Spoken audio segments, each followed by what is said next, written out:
Are you certain that somewhere the Russians, the Chinese, Al-Qaeda aren't using this intelligence as a great big cookie jar for them? Yeah, I mean, absolutely they're not. I mean, we've been reporting on this for over a year, and we've kept the material very secure and done reporting that's been very responsible, which has won every journalism award there is to win.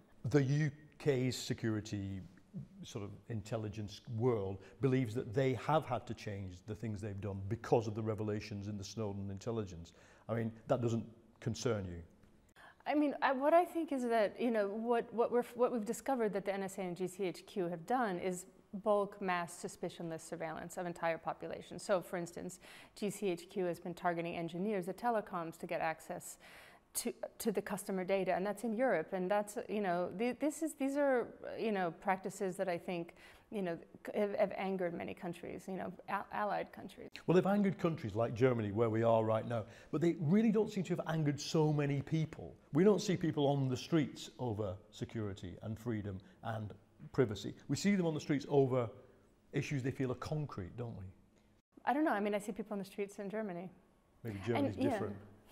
No, really, I mean, in England, there's not been a mass outcry. There's been a mass outcry, but not a lot of... But I actually think that, you know, it really does come down to if you think that the state is benign or not. And, you know, and I think if you look at countries like, if you look at China or Saudi Arabia, these countries really crack down on dissidents, activists, artists, journalists. And that's a real danger to, you know, fundamental rights of privacy. And as a journalist, I have an obligation to protect sources. And when you hear about stories of the NSA and GCHQ getting the phone records of journalists, it's a threat to free press.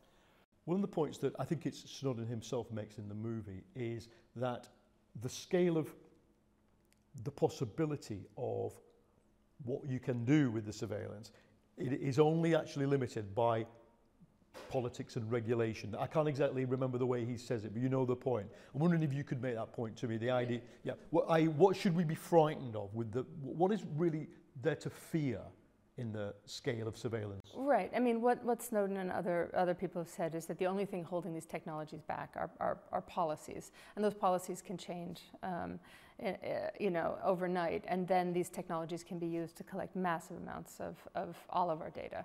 And so what he argues and what others have argued is that we need policy that protects individuals' privacy, but that there also needs to be technological solutions, that ultimately we need companies to encrypt our data so that the government simply can't get it. You think this film and the surrounding furore around Snowden could push business, politics, individuals to a position where they are securing routinely everything? I mean, I think that the disclosures of Snowden has shifted the technology industry in general, not my film, but it's already happening. I mean, you have a shift that's already underway. I think the film actually sort of chronicles more about people who stand up and to expose wrongdoing and take enormous personal sacrifices. And you have Snowden doing it, but then before him, you know, William Binney, who was also an NSA veteran, who also warned about these the dangers of this kind of surveillance. And I think it's important to, you know, that these kind of technologists actually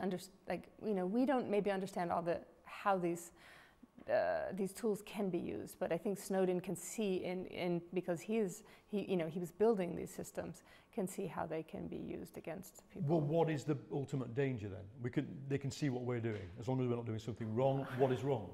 I mean, it's lack of privacy, but what is wrong?